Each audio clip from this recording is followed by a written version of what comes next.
정호연 배우님, 그리고 황동혁 감독님, 이정재 배우님 모시겠습니다. 큰 박수로 맞이해주세요.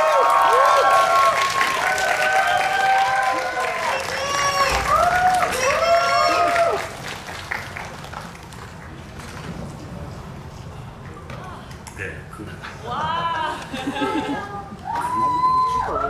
촬영할 때 세 분이 잘 잡힐 수 있도록 저는 구석으로 빠져 있겠습니다. 아닙니다. 아니, 부담돼서 그랬어요. 네, 세 분을 이렇게 마음껏 찍으시면 되고요. 일단 저는 오늘 진행을 맡은 MBC 라디오에서 밤에 FM 영화음악 만드는 김세희입니다. 반갑습니다. 일단 오늘 어떤 분들이 오셨는지 잠깐 조사를 해볼게요. 호프란 영화를 오늘 처음 보신 분 일단 상당수고요. 그리고 일단 2번 이상 보신 분 N차 6번이요. 그럼 뭐 다 건너뛰고 10번 이상은 없겠죠? 10번 이상 있어요? 네. 저희 오늘 이런 분들하고 이런 분들하고 준비를 하게 됩니다. 자, 일단 정호연 배우님은 지금 이 호프 때문에 관객들과 만나고 있는데 황동혁 감독님, 이정재 배우님은 또 오랜만에 이 관객이 모인 극장에 오셨을 테니까 일단 한 분씩 간단한 인사와 또 소개 부탁드리겠습니다. 네, 안녕하세요. 저는 영화 감독이자 시리즈 감독인 황동혁입니다. 반갑습니다. 네, 호프라는 영화의 팬으로서 그리고 우리 또 정호연 배우의 든든한 또 응원자로서 이 자리에 왔습니다. 많이 사랑해 주시고 우리 정호연 배우 호프 영화도 많이 사랑해 주시기 바랍니다. 감사합니다. 안녕하세요, 이정재입니다. 극장에서 이렇게 안녕하세요, 이정재입니다. 되게 오랜만인데 홈트 이후 처음인 것 같아요. 맞아요. 17년째 팬이에요. 리벌버. 17년째 팬이에요. 감사합니다. 와주셔서 감사합니다. 아무튼 저도 정호연 씨의 영화 첫 데뷔작을 누구보다도 축하하는 마음으로 오늘 오게 됐습니다. 반갑습니다.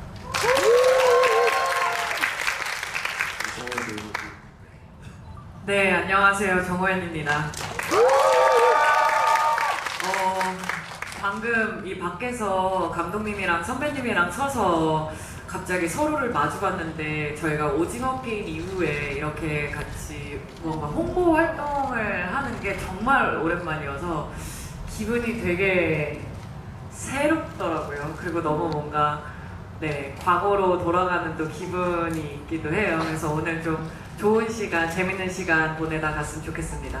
와주셔서 감사합니다. 오늘 지구이 하는 걸 알고 있었는데 주말에 정호연 씨가 미국에 계셔서 저는 깜짝 놀랐습니다. 지금 호프 홍보하면서 지난 주말까지 홍보하다가 또 주말에 월드컵까지 또 갔다 오시고 또 오늘 이 자리에 지금 함께 해주고 계시고요. 사실 저도 지금 그 SNS를 보면 전부 호프만 떠요. 어떠한 이야기든 다 모든 형태의 호프 이야기를 하루 종일 보게 되거든요. 좀 배우님도 그런 거 좀 찾아보고 계시나요? 그중에 좀 재밌는 가령 해석이나 추측이 있나요? 배우도 생각하지 못했던 좀 신박한 해석이나 추측이 혹시 있었나요? 이게 너무 다양해가지고 정말 다양하게 이 영화를 봐주시는구나라는 생각이 있었던 것 같아요. 어떤 분들은 초반 부분을 선호하시는 분들도 있고 어떤 분들은 또 후반 부분을 선호하시는 분들도 있고 보는 사람마다 다 각자의 해석마다 너무 다양한 의견이 나오니까 와 정말 이거는 이렇게 보고 저렇게 보고 이렇게 보고 이렇게 봐도 또 새로울 수 있는 영화겠구나 이런 생각이 들었던 것 같습니다. 저는 그런 글들을 보면서 이거는 영화를 만든 감독님이 봐도 신기하다 싶을 정도의 해석과 추측까지 나오고 있어서 어쨌든 한 편의 작품이 이렇게 공개된 뒤에 이 정도의 이야기가 나온 건 제 기억에는 사실 오징어 게임 이후에 거의 처음이 아닌가 싶을 정도의 화제성을 사실은 느끼고 있어요. 그래서 일단은 이 자리에 와주신 이정재 배우님과 그리고 황동혁 감독님이 감독 황동혁과 배우 이정재이기 이전에 관객 황동혁과 관객 이정재로 이 호프란 영화를 처음 봤을 때의 느낌이 좀 어떠셨는지, 기대했던 영화와 근접해 있었는지 이 영화에 대한 감상을 먼저 좀 여쭤보고 싶어요.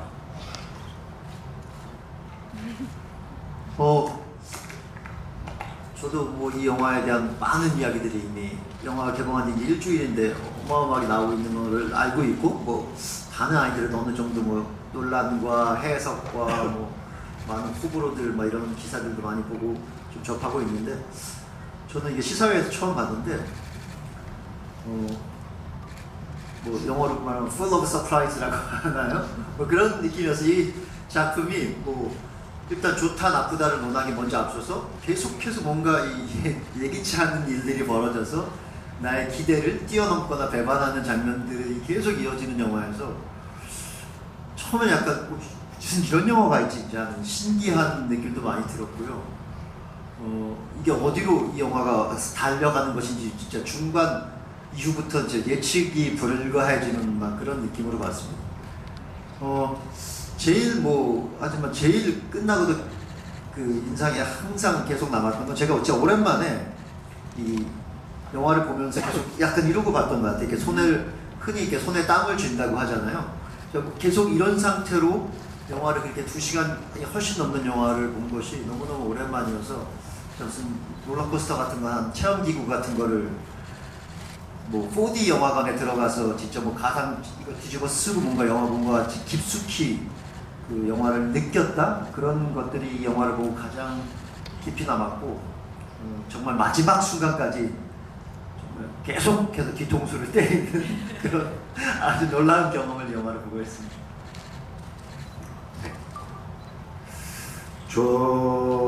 저는 사실 나홍진 감독의 팬이면서 모든 작품들을 상당히 반복해서 여러 번 다 봤었고, 또 모든 작품들이 다 의미 있고 또 굉장히 훌륭한 작품이라고 생각하는데, 이번 호프도 역시 마찬가지라고 생각하고 있고요. 그래서 저도 역시 보는 내내 굉장히 재미있고 긴장감 넘치게 봤었고요. 특히 이제 뭐 또 우리 호연 씨 얘기를 안 할 수가 없는데, 호연 씨가 저 오징어 게임 시즌 1 찍을 때도 거의 이제 데뷔작이었는데, 그때도 에너지가 굉장히 넘쳤어요. 그러면서 이제 본인이 이제 잘 해 나가고 있는지에 대한 끊임없는 어떤 확인을 주변 사람들과 함께 대화하면서 촬영했었던 기억이 나는데, 이번 호프에서도 정말 그 외계인을 비롯한 모든 그 정민이 형, 인성 씨, 그 아주 기라성 같은 배우분들과 함께 촬영을 하면서도 역시 자기의 에너지를 화연 가득히 채우지 않을까라는 생각에 오징어 게임 때의 그 옛날 촬영장이 떠오르면서 그때 당시에도 참 크게 성장할 수 있는 그런 배우구나라고 생각했는데, 벌써 이미 큰 스크린을 꽉 채울 만큼 성장한 배우가 아닌가 그런 생각을 하게 됐습니다.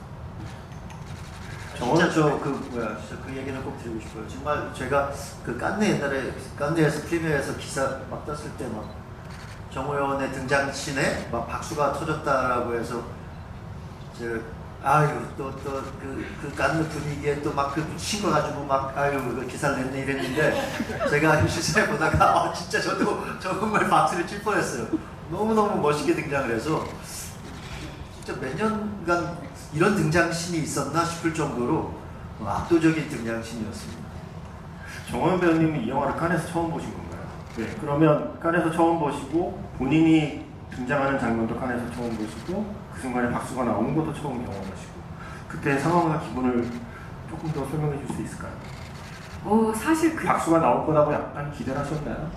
당연히 아니고요. 너무 아니고요. 저는 이제 본인이다 보니까 당연히 이제 제가 나오는 순간이 두렵고 좀 무섭기도 하고 하단 말이죠. 근데 이제 박수가 나와서 좀 되게 놀랐던 것 같아요. 이게 도대체 무슨 상황인지도 사실은 잘 모르겠었고, 그냥 하고 그리고 순식간에 좀 지나갔던 것 같아요. 그리고 나서 너무 많은 이제 이거에 관련된 질문을 받으니까 그냥 너무 사실 감사하고, 그리고 그 씬 자체도 저는 나홍진 감독님이랑 또 황정민 선배님께서 초반에 그런 긴장감을 또 만들어 주셨기 때문에 관객분들께서 그런 제 등장했을 때 또 그런 기분을 느끼시는 거라고도 생각을 하고, 또 그 씬을 준비하기 위해서 정말 많은 6개월간의 프리 과정을 거쳤거든요. 총기 연습부터 운전 연습부터 해서. 그래서 그것에 대한 스스로의 뿌듯함도 분명 남아있는 씬인 것 같아요. 제가 아까 조금 전에 홍정혁 감독님 얘기에 살짝 공감하는데, 저도 저 2016년에 깐느 딱 한 번 가봤는데요. 그 전에 깐느에서 나오는 기사를 제가 검증할 방법이 없잖아요. 기립박수 나오면 되게 대단한가 보다 생각했는데 웬만한 영화는 다 기립박수가 나오더라고요. 실제로 이제 깐느에서 경험했을 때와 실제로 이제 보도가 되는 것과의 차이를 어느 정도로 알게 되었었는데, 근데 제 기억에 2016년에 갔을 때 한국 영화가 아가씨하고 곡성하고 그리고 부산행이 함께 갔던 해에 갔었거든요. 제가 부산행을 보다가 마동석 씨가 퇴장하는 순간 전 객석에서 탄식이 나왔던 그런 그 기억을 갖고 있거든요. 근데 제가 이 기사를 보고 제가 직접 영화를 봤을 때 그게 비로소 좀 이해가 됐어요. 충분히 박수가 나올 수밖에 없는 분위기의 등장이었고, 이게 방송이 아니니까 이런 걸 써도 되죠. 일단 간지가 처음 등장할 때 일단 총을 쏘기 전부터 지금 저 총을 들고 있는 사람의 전투력이 얼마인지를 확인하기 전에 이미 차에서 내릴 때 하차감부터 시작해서 일단은 품어내는 그 간지에서부터 일단 상대를 압도하는 확실히 멋진 등장이라고 생각하게 됐고요. 그 장면에 대해서 약간 이정재 씨의 생각을 여쭤보고 싶은 게, 일단 총기 액션의 선배시잖아요. 그 사실 헌트를 비롯해서 한국 영화에서 사실 한국에서 총기를 사용한 액션을 할리우드 영화에 비해서 그렇게 많이 볼 수 있는 환경이 아닌데도 그렇게 드문 환경에서도 꽤 많은 총기 액션을 촬영하신 배우로서 정호연 배우의 그 총기 액션을 어떻게 보시는지가 좀 궁금하더라고요. 일단 그 여배우분들이 총을 집었을 때 그 간지가 사실 쉽지가 않습니다. 아니 뭐 배우가 뭐 총 정도 하나 드는 게 뭐가 그렇게 대수야라고 생각하실 수도 있지만은, 어울리는 배우분들이 있고 약간 좀 이렇게 뭐가 이렇게 좀 불편해 보이지 혹은 좀 잘 안 어울려 보이지 않은 배우분들 더러 있거든요. 근데 정호연 씨는 그 큰 장총이 너무 자기 정말 진짜 한 10년 동안 등에 지고 메고 옆구리에 차고 앞에 메고 다녔었던 어떤 자기의 개인 화기 같은 느낌이 들 정도로 완전히 찰떡이어서, 저 들고 이렇게 만지고 뭐 쏘고 연습하고 이런 그 시간들을 굉장히 오래 함께 했었던 것이 화면에서 그냥 딱 보이더라고요. 그래서 사실 그리고요, 이게 생각보다 굉장히 많이 무겁습니다. 그래서 저도 남자인데도 불구하고 이렇게 빨리빨리 들고 뭐 그걸 뛴다든가 이런 것들이 사실상 그렇게 쉽지는 않아요. 근데 영화에서는 굉장히 긴박하게 보여야 되고 되게 아주 위험스럽게 보여야 되기 때문에 굉장히 민첩하게 움직여야만 그렇게 또 화면에서 잘 나오거든요. 그래서 그게 이제 얼마나 힘들다는 거를 배우들은 좀 알아요. 근데 호연 씨가 아주 그런 거를 너무나도 잘해 주셔서 너무나도 더 멋있었죠. 근데 제가 얼핏 인터뷰에서 보기에 그 장면 20번 찍었다는 게 맞아요? 차에서 내려서 총 쏘는 것까지? 네, 거의 마스터 개념으로 차에서 내려서 차에 다시 타기까지를 마스터로만 일단 20테이크였던 거고, 나머지로 이제 정말 홍 감독님이랑 나 감독님이, 홍경표 촬영 감독님이랑 나홍진 감독님이 그 정말 좋은 첫 등장을 선사해 주시고자 다양한 앵글로 그리고 다양한 이제 인서트들로 촬영을 해주셨기 때문에 사실 총 찍은 것만 하면 20테이크는 훨씬 넘죠. 근데 그 마스터만 이제 20테이크 이상이라고 하는 거고, 정말 오래 거의 하루 정도 찍었던 것 같아요. 네, 그 등장씬만. 그 정도로 공을 많이 들여주셨어요. 이게 사실 호프라는 영화는 개봉 전부터 워낙 많은 소문과 그 소문 속에 기대를 하게 되는데, 사실 기대하게 되는 포인트는 이건 역시 방송이 아니니까 편하게 말씀드리면, 저희끼리 그냥 저희 같이 일하는 사람끼리 만나서 이야기하기에 나홍진이랑 홍경표래 멋이 또라이랑 또라이가 만났어요. 여기서 말하는 또라이는 굉장히 좋은 뜻으로 예술하는 사람에게 또라이는 저는 굉장한 칭찬이라고 사실 쓰는 말입니다. 한국 영화 최고의 또라이가 만나서 대체 무슨 영화를 만들어낼 건지 너무 기대가 사실은 우리끼리 많이 하는 이야기였거든요. 근데 방금 말씀하신 것처럼 그 두 사람의 합이 어쩌면 그 장면 하나를 20테이크를 찍어내서 정우현 씨의 멋진 등장을 만들어내지 않았나 싶고요. 많은 인터뷰에서 운전면허 딴 거랑 또 총기 액션 연습하는 게 힘들었다는 얘기는 하셨는데 제가 영화를 보면서는 제 눈에는 자전거 타는 장면이 제일 힘들었을 것 같거든요. 그 장면 안 힘드셨어요? 힘들었습니다. 그게 일부러 고장난 자전거를 주셨거든요, 감독님이. 그래서 네, 일부러 이제 고장나 있어서 뭐가 하나가 빠져 있어가지고 그래서 사실은 영화에는 없는 씬이지만 또 그 가다가 그 논두렁에 빠지는 그 고물 자전거가 말을 안 들어서 이제 논두렁에 이제 빠졌다가 다시 끌고 올라가서 다시 가는 그런 장면도 있었는데 네, 모든 씬이 쉽게 찍은 씬들은 없습니다. 네. 그래서 저 인터뷰 보면서 그래도 운전하고 총 쏘는 건 재미라도 있지 자전거 타는 건 재미없이 정말 힘만 들었겠다는 생각이 들었어요.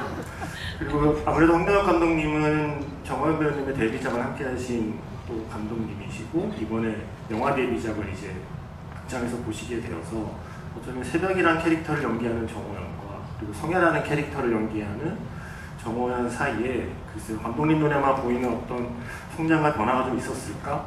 이런 정호연 배우의 데뷔작을 찍은 감독으로서 이 작품을 보는 특별한 소감이 있었을까 하는 생각도 좀 하게 되더라고요. 사실 좀 의외였어요. 나홍진 감독님이 그 정호연 배우를 오징어 게임 하나밖에 이제 사실 볼 게 없는 레퍼런스가 없는 배우인데 캐스팅을 하신 건 저는 그래서 캐스팅을 했다고 했을 때 맞는 역이 사실 새벽에 가까운 역일 줄 알았어요. 조금 시크하고 좀 과묵하고 말수가 적고 뭔가 좀 사연이 있고 대신 굉장히 속이 강인한 그런 여자 캐릭터를 또 하지 않을까? 그런 여전사로 나와도 그런 쪽이 아닐까 했는데 사실 이제 봤는데 굉장히 말이 많고 수다스럽고 이 아수라장 속에서도 밝고 긍정적인 그런 캐릭터잖아요. 그래서 오징어 게임의 그 새벽이를 보고 나홍진 감독이 정호연한테서 어떻게 그걸 발견했지 하는 생각이 일단 놀랐고 왜냐면 제가 아는 배우 그 새벽이 정호연이라는 사람 정호연은 사실은 제가 볼 때는 이 성애에 더 가까운 그 오징어 게임의 새벽이가 아니라 성애에 더 가까운 사람이거든요. 그래서 그걸 뭐 따로 만나서 발견하신 건가 하는 생각이 들게 됐고 그래서 그게 제일 놀라웠고요. 저도 이제 처음으로 다른 캐릭터를 연기하는 모습을 본 거였어서 이런 것이 또 되는 배우구나. 그 밝은 표정과 저렇게 천진하고 뭔가 그런 느낌이 다 숨어있는 배우였구나 하는 그것 때문에 또 새로운 발견을 했다는 생각이 들었고 진짜 그리고 어려울 것 같았거든요. 이 역이.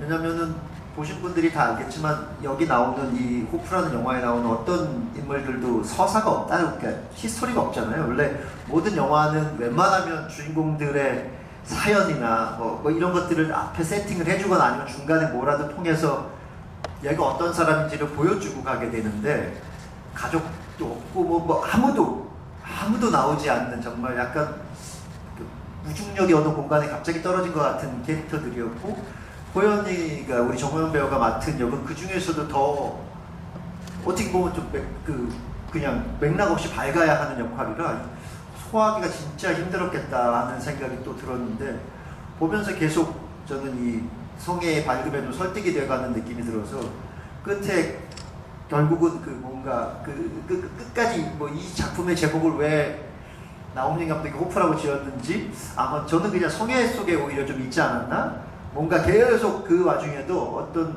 마지막에 오빠 사랑해를 날릴 수 있는 이 와중에 그런 어떤 천진하고 순진한 감정을 가질 수 있는 그런 캐릭터라는 생각이 들어서 호프라는 어떤 이 제목과 맞닿아 있는 캐릭터가 아닌가 하는 생각이 들었고 너무 고생했을 것 같다는 생각이 들었습니다.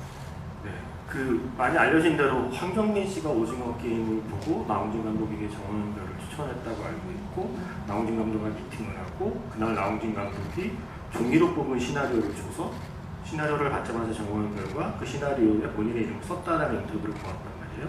근데 그렇게 처음에 시나리오를 받았을 때 써있던 성현라는 캐릭터와 나홍진 감독님과 함께 작품을 준비하면서 함께 배우와 함께 구축해간 성현라는 캐릭터 사이에는 어느 정도의 좀 거리감이 좀 있는지 처음에 이렇게 정호연으로 결정되기 전에 시나리오와 지금 완성된 형태 영화 속의 시나리오 속의 성혜라는 캐릭터가 좀 약간 좀 변해가는 게 좀 있었나요? 그런 포인트들이? 저도 뭐 모르는 사이 있었다고 생각을 했던 게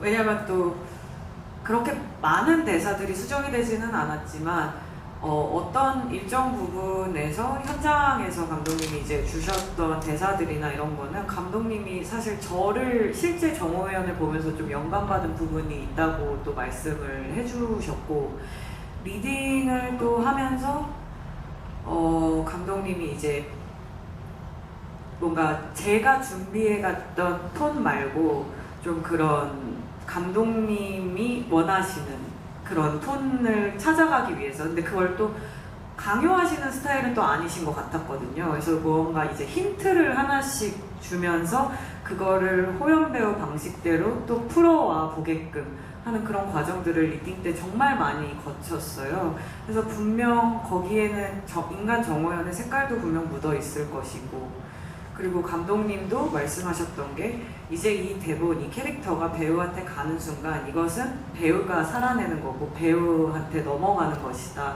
배우가 나보다 이 캐릭터를 더 잘 알 것이다 라고 또 말해주셨던 부분도 있기 때문에 어느 정도는 분명 거기서 이제 디벨롭된 저를 만나고 나서 디벨롭된 부분이 분명 있을 거라는 생각은 들어요.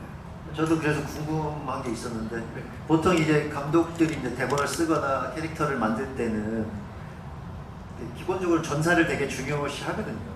누군지를 알려줘야 되겠어요. 그래서 오징어 게임을 할 때도 이제 뭐 성기훈처럼 아예 전 이야기부터 나오는 사람이면 모르겠지만 그냥 이제 뚝뚝 등장하는 그 플레이어들이 있잖아요. 그럼 이제 다들 물어본단 말이에요. 전 누구예요? 전 왜 여기 들어왔어요? 그럼 이제 그거 최선을 다해서 나를 만들어주고 뭐 너는 뭐 과거에 이렇게 해서 뭐 하다 비수진 거야 뭐 이렇게 다 그렇게 해서 뭔가를 만들어주는데 이 캐릭터의 접근은 나홍진 감독님이나 그 정호연 배우가 어떻게 했을지 지금은 전혀 그런 것이 존재하지 않으니까 어떤 방식으로 그 빌드업을 했는지가 되게 궁금하더라고요. 네, 그렇죠. 그러니까 감독님이 만들어주는 경우도 있고 정 안 만들어주면 배우 혼자 전사를 만들어내는 경우도 있고 어떠셨나요?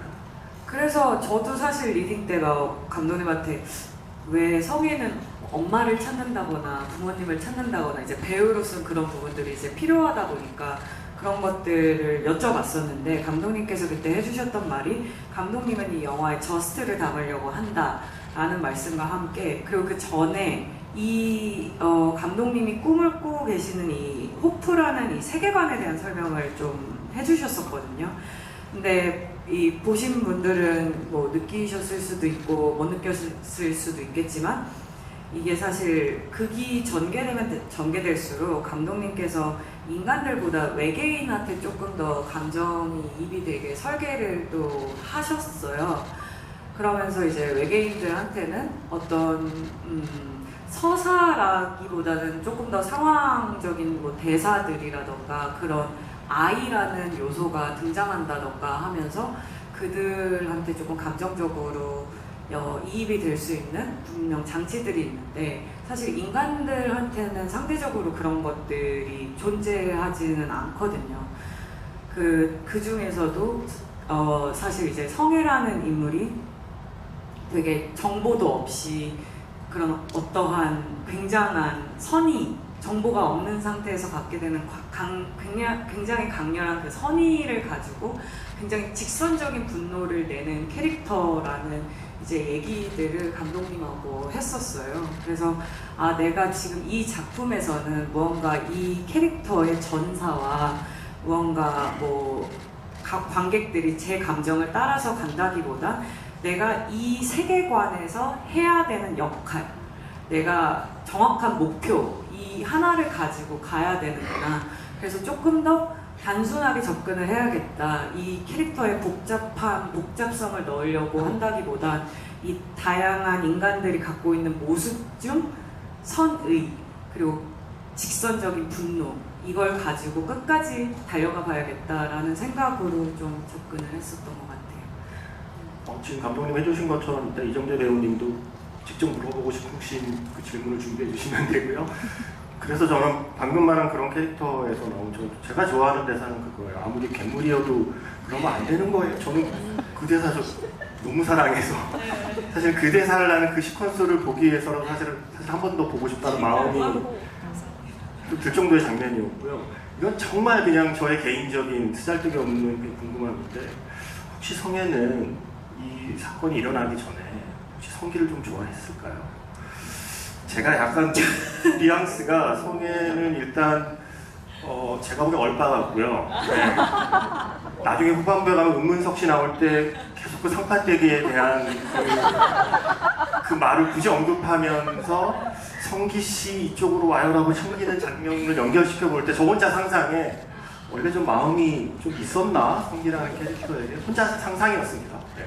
이게 저는 사실 관객분들의 판타지를 깨고 싶지 않거든요. 여러분이 보시는 그 해석과 이 다양한 의견을 너무 그대로 두고 싶어서 제가 연기하면서 어땠는지를 말하는 게 좋을지 안 좋을지를 모르겠어요. 듣고 싶으세요? 네. 그러면 저 그럼 지금 하는 얘기는 네, 지금 여기 계신 분들만 아는 걸로.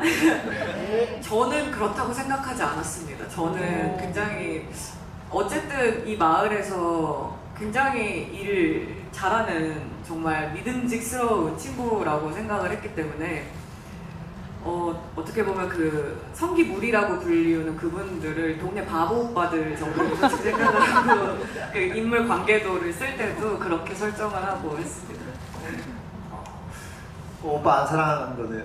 근데 이제 아니요, 그 순간 그 잠깐. 마지막 그쯤 가서는 그 하루 동안 그 기나긴 고생 그 끝에는 어떤 감정이라도 전 말이 된다고 생각을 했어요. 아이고 서사가 있네. 있죠. 바보 오빠를 사랑하는 얘기까지의 그 서사가 영화 속에 그냥 관통을 하는 거네. 저희가 옥겜을 찍으면서도 이제 막 그런 문득문득 이 인간이 이런 말을 갑작스럽게 이런 감정이 드는 것들에 대해서 저희도 막 얘기를 했었잖아요. 근데 이런 극한의 상황까지 사람이 몰리면 그럴 수 있다라고 저는 생각했습니다.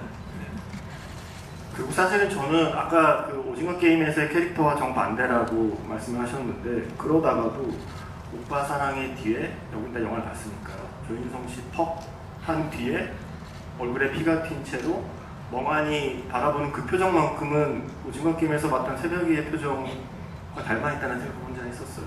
네, 그래서 그 장면도 다시 봐야 되는구나. 네, 이 영화를 다시 봐야 될 이유가 어쨌든 두 가지가 더 있네요. 이정재 배우님께서는 뭐 직접 물어보고 싶은 게 혹시 있으신가요? 또 궁금한 장면이나. 저는 사실 수많은 장면들 중에서 대본상에서 이거는 정말 내가 잘 찍을 수 있을까 생각했던 거하고 그 다음에 실제로 촬영해 보니까 야 이게 정말 힘들었구나 하는 장면이 있을지. 지금 이거는 제가 잠시 조금 있다가 관객분들께 질문을 드릴 텐데 여러분께서 하실 질문의 모범 사례입니다. 네. 아주 멋진 질문을 해주셨습니다. 일단 제일 고민이 됐던 건 아무래도 진짜 그 차량 운전? 왜냐하면 감독님이 그 시나리오 받고 다음 미팅에서 배우가 직접 하기를 원한다라는 얘기를 들었을 때 이제 그때 그 당혹감 와 진짜 내가 이걸 해낼 수 있을까? 그리고 저는 어쨌든 액션 연기를 그렇게 제대로 이렇게 안 해봤기 때문에 이게 어떤 이 과정을 거치는지에 대한 상상이 안 되니까 그게 너무 겁이 나는 거예요. 그래서 이거를 내가 할 수 있을까? 했었고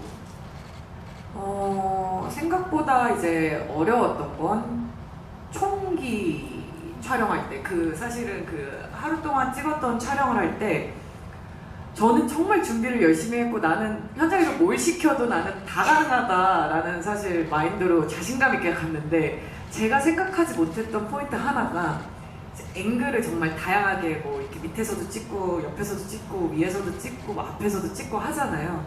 그때 시선이 똑같은 데 보고 있었으면 안 됐던 거예요. 이게 밑에서 찍을 때는 시선이 조금 더 내려가 줘야 된다거나, 뭐 이제 위에서 찍을 때는 시선이 좀 더 올라가 줘야 된다거나, 그리고 총구도 이게 조금씩 이게 되게 미세하게, 그렇다고 너무 많이 움직이면 안 되고, 그러면서도 그 연결이 맞으면서도 그 폼이 나게 그거를 다 하는 게 너무, 생각보다 저도 그날 너무 20테이크를 안 찍었으면 이런 좋은 장면이 못 났지 않았을까 싶을 정도로 되게 당황스럽기는 했었어요. 그런 작은 디테일들이.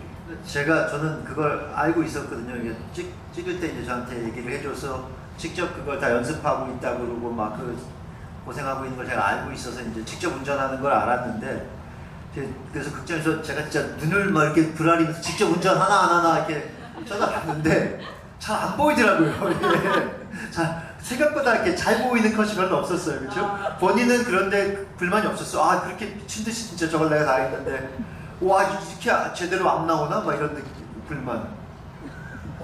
그런 거는 없었어요. 그런 거는 없었고 그냥 뿌듯했어요. 그래서 사실 제가 진짜 운전 중에 뿌듯했던 게 골목에서 나오면서 딱 이렇게 드리프트 하는 거랑, 하나는 이제 뒷모습밖에 사실 안 나와요. 그래서 관객분들은, 그리고 심지어 이제 정민 선배한테 포커스가 가 있어서 저를 보고 계시지도 않으실 건데, 이제 선배가 이제 바깥으로 나와서 몸을 빼서 이제 총을 쏠 때 그 스피드감이, 그게 진짜 사실은 빠른 거거든요. 근데 진짜 주위에 미술도 이렇게 다 난장판을 만들었어야 되니까 미술들도 있는데 그 정확한 위치로 그 스피드를 내면서 일정하게 가줘야 됐었어요.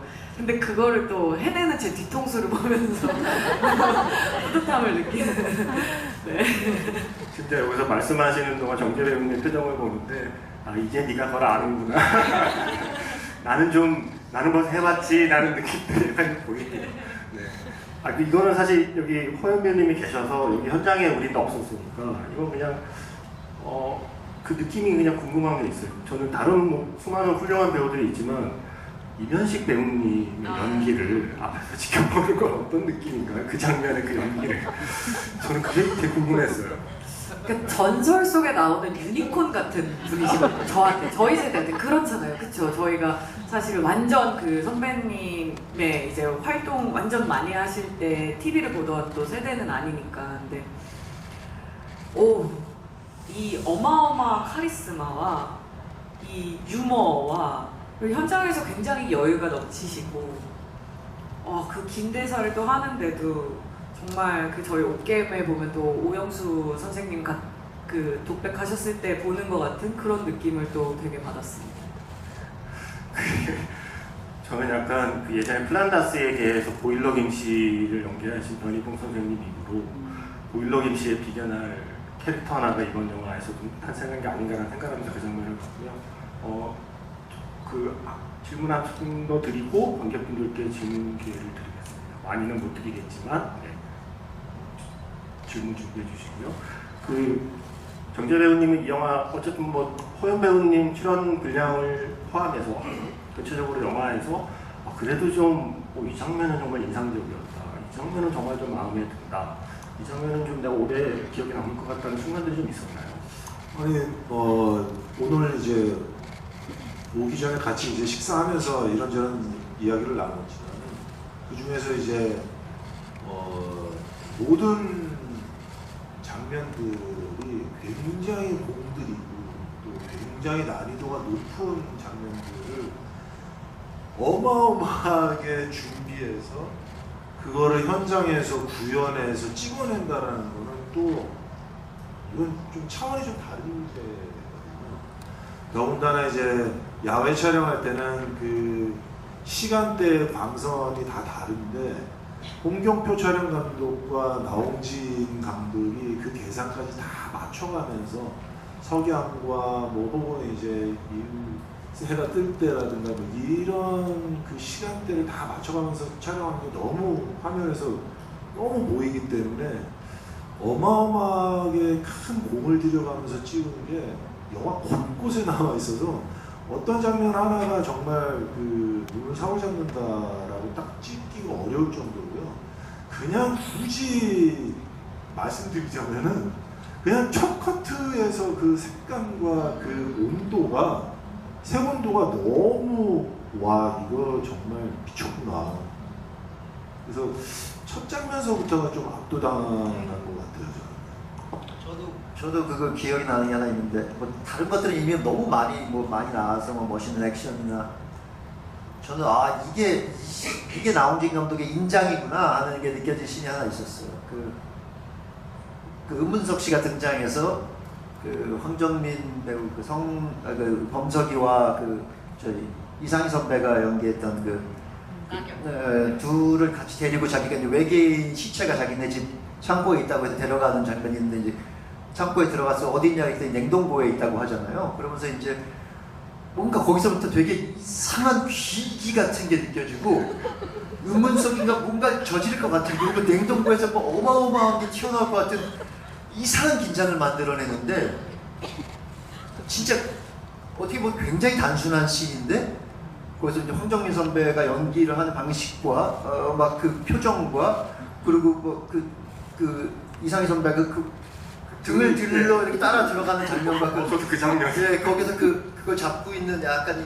지켜보는 듯한 앵글과 뭐 이런 게 어우러져가지고 어마어마하게 서스펜스가 있는 장면이 되는 거예요. 그 장면 하나가 너무 단순한 장면인데, 그래서 야 나홍진 감독은 결국 아무것도 안 나오잖아요. 그냥 그 외계인이 나오는 건데 별일이 벌어지진 않는데, 야 이런 장면 하나에 이런 서스펜스를 만들어낼 수 이거 거의 무슨 본능의 영역에 가깝지 않나 하는 생각이 들 정도였어요. 이 사람은 이런 게 아예 본능의 DNA에 장착되어 있는 사람이구나 하는 생각이 들어서 되게 부럽다는 생각이 들었어요. 그 장면을 보고 이건 진짜 신기한 능력을 가지고 있다는 생각이 드는 장면이었어요.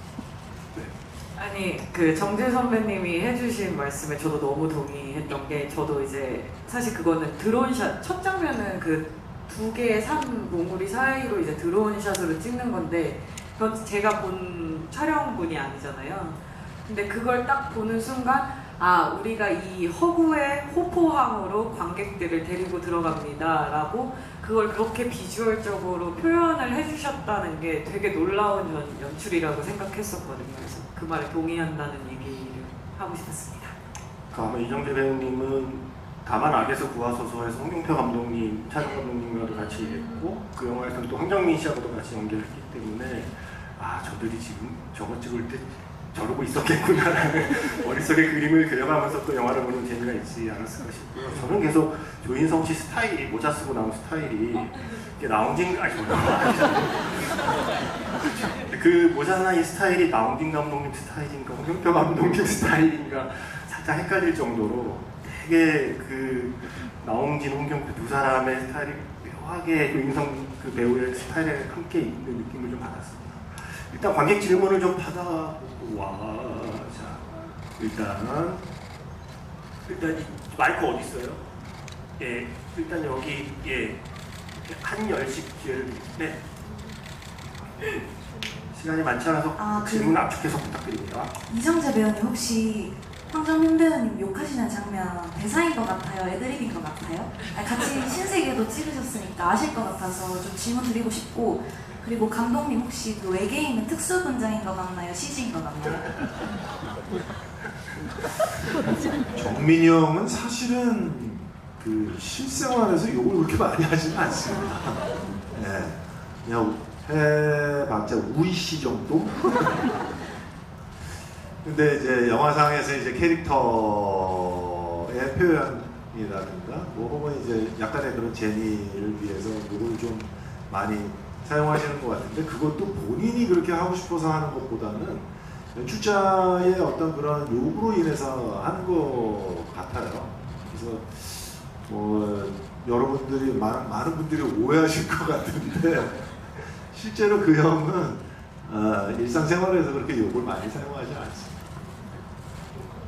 외계인이 특수분장이냐 CG냐라는 오히려 은문석 씨가 뭔가 특수분장을 하는 게 아닌가 하는 생각이 좀 들었어요. 저는 은문석 씨를 TV에서도 많이 봐서 아는데 몰랐어요, 한동안. 어떻게 저렇게 생긴 사람이 있지? 어떻게 인간의 입이 막 저렇게 들어가지고 너무 놀라운 표정이어서 지금도 이거 저걸 아무 특수분장 없이 해냈다고 대단한 도움 없이 해도 대단한 연기라고 생각하고 이 외계인 이제 CG 얘기들 많이 하는데 제가 이 작품을 보고 좀 이 작품 이게 진짜 다른 점이구나라고 생각이 들었던 건데 특히 이 외계인에 있어서 제가 이제 주로 보고 자라오던 헐리우드에서 유명한 이 사람을 공격해서 사람들을 궁지로 몰아넣고 사람들이 반격해서 그 외계인과 맞서 싸우고 이런 류의 영화들이 대표적인 게 에이리언이나 프레데터 같은 영화들이 있는데 보통 그런 영화들에 나오는 그 크리처 외계인들은 굉장히 리얼한 베이스에 한 가지 종족이 보통 나와요. 그래서 똑같이 생겨지게 애들은 막 공격하고 그런 외계인들이 보통 공포의 대상으로 그려지면서 그런 이 호프 같은 보통 장르에 등장하는 외계인 어떤 형태인데 이 호프에는 그 흔히 얘기하는 그 스페이스 오페라 같은 예를 들면 가디언즈 오브 갤럭시나 뭐 스타트rek이나 스타워즈 같은 아니면 뭐 마블 영화에 뭐 그런 약간 판타지 모험극의 SF에 어울리는 그런 다양한 생김새의 그런 외계인들이 등장한다는 게 이제 차이점인데 배경 자체는 실제로 보면은 되게 리얼한 그 프레데터 같은 그 숲속 막 이런 공간인데 등장하는 외계인은 그런 리얼한 한 종족의 외계인이 아니라 스페이스 오페라물에서 나오는 약간 판타지형의 이 외계인들이어서 그래서 아마 그렇게 좀 CG에 이게 많이 나오지 않았나. 원래 그런 류의 외계인들은 그런 판타지물에서 등장하는 다양한 종족이기 때문에 근데 그것 자체가 저는 나훈진 감독의 대단한 모험이자 도전이라고 생각을 했어요. 왜? 뭐 모를 리가 없잖아요. 뭐 프레데터 안 본 사람 없고 에일리언 안 본 사람 없고 영화 매니아들은 다 알고 그것이 이런 장르에 어울리는 기존의 공식이라는 건 다 알고 있는데 나훈진 감독은 그걸 뒤틀어 보고 싶어 했던 것 같다 라는 생각이 들었어요. 그래서 본인이 궁극적으로 만들고 싶은 건 스페이스 오페라물에 가까운 것이지만 이 시작은 프레데터나 에일리언에 어울리는 되게 리얼한 공간에서 시작하는 그런 서두를 열고 싶었던 어떤 욕심? 그런 것들이 두 가지가 만나서 나온 게 아닌가 이 작품이 그런 생각이 좀 들었습니다. 영화 속에 나오는 대사를 빌려 표현하는 그지 같은 상판떼기는 특수분장 아닌 거죠? 네. 그 함께 연기하신 배우가 있는 것이 특수분장 아니고 그냥 은문석 배우는 연기인 거죠? 문석 오빠는 이제 그 뭐 이렇게 분장이 있기는 있었어요. 이게 이빨이라던가 뭐 주근깨라던가 뭐 이런 얼굴의 음영이라던가 그런 것들에 대한 분장을 또 입은 스스로 움직이는 거 누가 이렇게 힐러 이렇게 때려주는 거 그거는 연기를 하신 거고 네 이제 이빨 엄청 큰 이빨을 위아래로 끼워서 이제 말들 이렇게 이제 하고 표정을 지을 때도 그래서 이거를 익숙하게 만들어서 또 연습도 엄청 하시고 많이 또 공을 들여서 만든 캐릭터예요 문석 오빠. 감독님들이 은문석 배우의 하관에 되게 감동을 받으셨나 봐요. 봉준호 감독님도 나훈진 감독님이랑 GV 할 때 하관이 배우가 하관을 그렇게 쓰냐고 막 이렇게 그 질문을 하던데 은문석 배우님은 잠깐만요. 제 가운데 그쪽에도 여기 가운데 계신 하얀 옷 입은 남자분 네네. 저 그냥 막 무작위로 고르는 거니까 나중에 질문 기회 못 받으신 분은 그냥 저를 저주하시면 네, 안녕하세요. 정호연 배우님한테 여쭤보겠습니다. 저는 이 영화 보면서 되게 캐릭터 대사 칠 때 뭔가 발음이 특이하다고 생각을 했거든요. 그래서 캐릭터 설정에 뭐 대사를 발음을 중요하시는 게 있으신지 여쭤보고 싶어요. 그러니까 발음과 억양을 혹시 이거는 어떤 톤으로 좀 하는 게 좋겠다 뭐 이런 식의 얘기들이 있었나요? 아니요, 톤은 감독님이랑 얘기는 했었어요. 리딩서부터 이제 감독님이 제가 준비했던 톤보다는 한 톤 정도 더 높여서 해보자. 그리고 뭐 2톤 정도 더 높여서 해보자. 아니다, 한 번만 더 내려보자. 이런 과정들을 굉장히 많이 겪었었고, 그리고 나서 현장에서도 그런 디테일을 같고 후시를 하면서도 저희가 내려보고 올려보고 또 혼자 이제 여자이기 때문에 제가 이제 하이톤을 쳤을 때 이제 남성 배우분들하고의 톤의 뭐 밸런스도 또 생각하셔가지고 또 후시 때 낮춰보기도 하고 했었는데 이 성애에 제가 아까도 말했던 그런 정보가 없는 상태에서 갖는 정말 강한 선의와 정의가 그런 굉장히 그런 직선적인 분노로 표출될 수 있었을 때 또 그게 굉장히 또 비호감으로 보이면 안 된다라는 또 감독님의 생각이 있으셨던 것 같아요. 그래서 뭐 그 지금 설정한 톤으로 가는 것이 이 캐릭터와 이 극에 필요한 일이다라고 판단을 해서 했고요. 뭐 억양이나 말투 같은 경우는 따로 저희가 얘기를 한 건 없었고 사실 제가 그냥 평소에 소리 지를 때 뭐 말투 뭐 네 그런 거지 않을까요?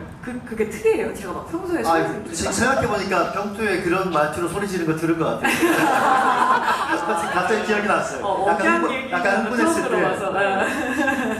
저도 호프에서 호연 씨 연기가 본인 실제 모습으로 그냥 그대로 나온 것 같아서 되게 보기 좋았던 것 같아요. 왜냐하면은 이제 어느 작품 하나 정도에서는 자기의 본 모습이 가장 많이 들어간 캐릭터를 연기할 때가 있거든요.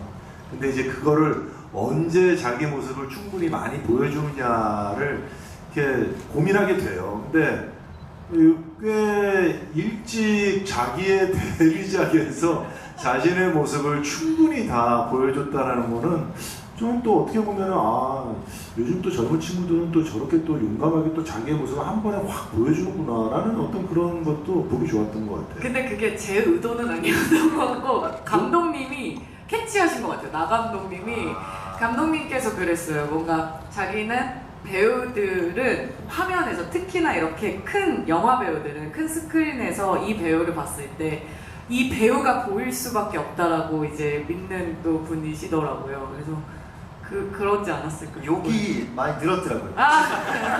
제가 오징어 게임에서 욕을 시켰을 때와 덕수한테 욕하고 막 이런 장면이 있는데 그걸 시켰을 때랑 느낌이 많이 달라졌어요. 그때 되게 씨발 이런 게 되게 어색했는데 제가 그걸 촬영하는 당시에 정말 욕이 너무 늘어가지고 감독님하고 막 만나서 가끔 간혹 가다가 술 마시고 막 밥 먹고 할 때도 자꾸 막 저도 모르게 욕이 막 섞여서 나오는 거예요. 그래서 감독님 죄송해요 제가 지금 작품을 찍고 있는데 욕 대사가 너무 많아서 입에 뱄어요 막 이랬던 기억도 지금 나는 것 같아요. 근데 저는 이게 방송 아니니까 욕 좀 마음껏 하고 좋네요. 저는 사실 이 영화에서 씨발은 저는 정말 감탄사라고 생각해서 영화에서 보면 그냥 형사 퍼킹 붙이듯이 저는 이참에 씨발이 K-POP으로 오히려 더 외국에서 바이럴이 됐으면 재밌겠다는 생각을 하고요. 이게 이 영화 욕 많다고 하는데 제 기억에 마틴 스콜세지의 더 울프 오브 더 월스트리트에서는 퍽이 590번이 나오는 걸로 알고 있어요. 그거에 비하면 저는 뭐 이 정도는 우리 일상 용어가 아니라는 생각을 개인적으로 갖고 있습니다. 거기 잠깐만 일단 이쪽에서 한 번만 골라주실래요, 정우영 배우님? 제가요? 네. 왜 저한테 넘기세요? 저 너무 힘들어서. 네. 그러면 이쪽 잠시만요 제가 그래서 저희가 이제 요 중간에 블루 티셔츠 남성 네네네 왜냐하면 젊은 분들 했으니까 그래도 아니요 젊은 분이세요 죄송해요 여러분들 죄송해요 근데 너무 세서 안 보인다고요 죄송해요 젊지 않아 보여서 시키신 거예요? 지금 이 안경의 반사와 그냥 젊은 분이니까 역시 또 젊은 분으로 보는 거예요. 맞아요. 그거죠? 네, 질문해 주시죠. 죄송해요. 정호영 배우님께 질문인데요. 네 죄송합니다. 우선 사과드리고 시작하겠습니다.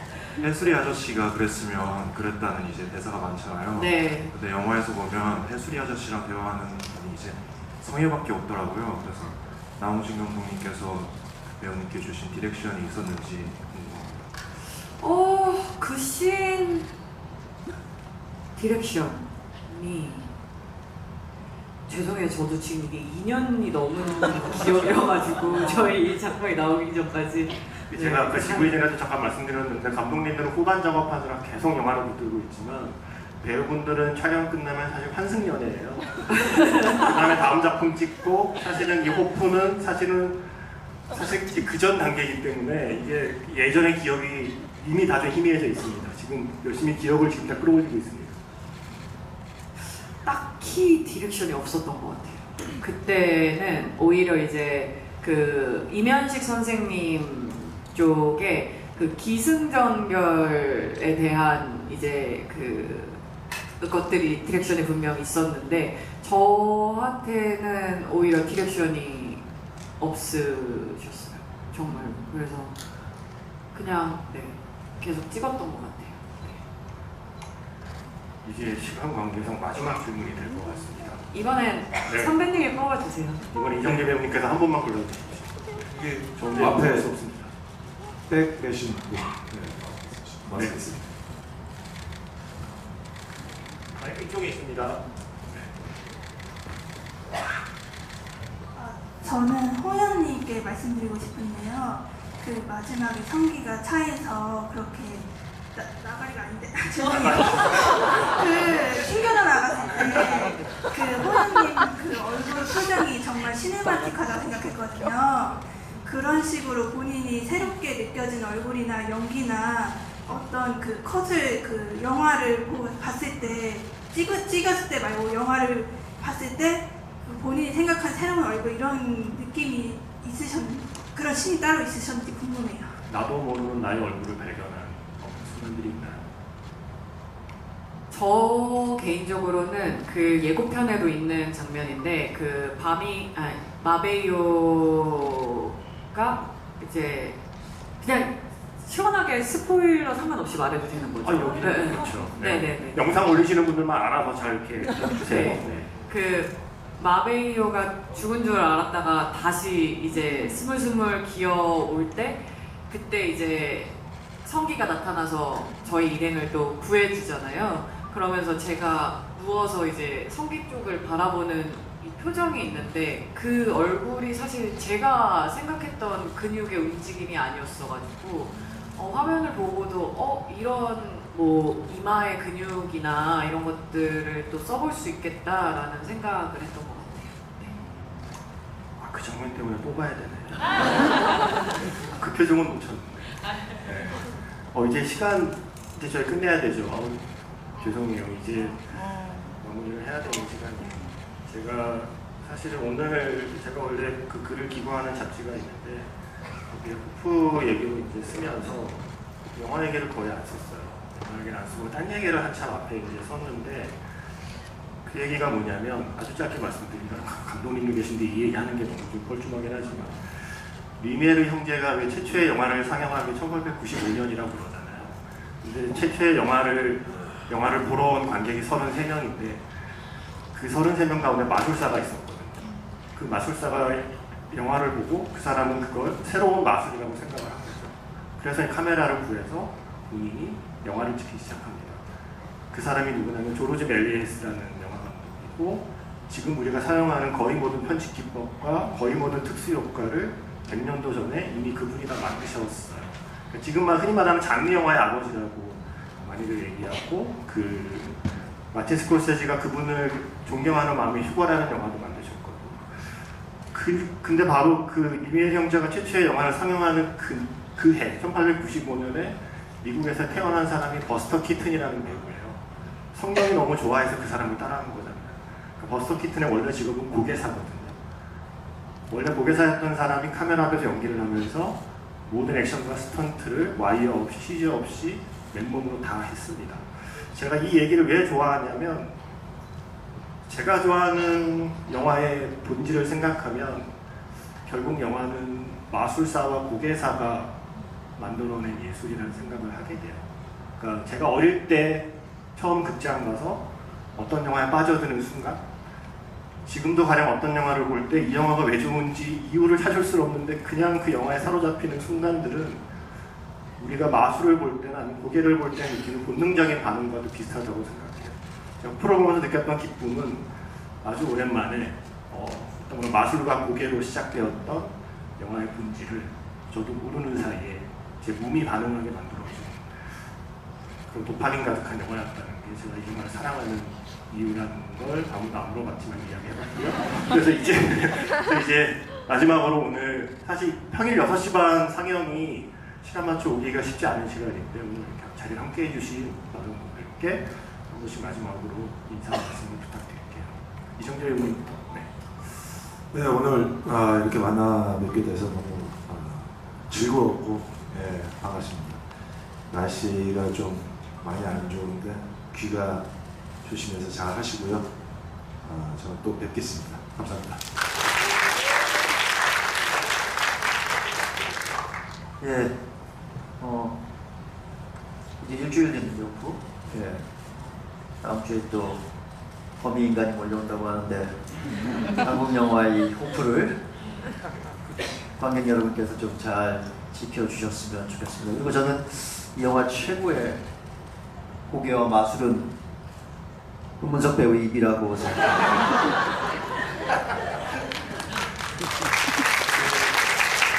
정황 배우님을 관객분들께 한 말씀 포함해서 오징어 게임의 도움과 함께한 소감까지 부탁드리겠습니다. 이렇게 또 영화가 개봉을 하고 관객분들 앞에 선다는 것이 얼마나 설레이면서도 또 무섭기도 한 일인지 지금 매일매일 하루하루 또 경험하고 있는데요. 그래도 저 무대 인사할 때도 오늘 GV 때도 이렇게 관심 갖고 찾아주시는 분들이 있다는 것이 얼마나 큰 행운이고 응원이 되는지 몰라요. 그래서 진심으로 그냥 하는 말 아니고 이 귀한 시간 내주셔서 찾아와 주셔서 너무너무 감사드리고요. 오랜만에 이렇게 또 저의 든든한 저의 배우 생활의 시작을 함께 해주시고 또 든든한 지원군이 항상 돼주고 계신 저희 황동혁 감독님과 이정재 선배님께 무한한 감사의 말씀 드리고 그냥 사랑한다는 말 하고 싶습니다. 네. 오빠 사랑이 한번 하자고. 네, 아까도 잠깐 이야기했지만 사실 제가 언론 백업 시사에서 보고 주말에 다시 영화를 봤는데요. 확실히 이제 모든 이야기를 알고 나서 다시 볼 때는 디테일들이 더 잘 보여요. 아까 배우께서 말씀하신 자동차 안에서 그 이마의 표정을 보기 위해서라도 우리에겐 아직도 수많은 N차의 기회가 있으니까 영화를 더 즐겨주시고요. 주변에 많이 소문내 주시고요. 오늘 함께 해주셔서 진심으로 감사드립니다. 고맙습니다.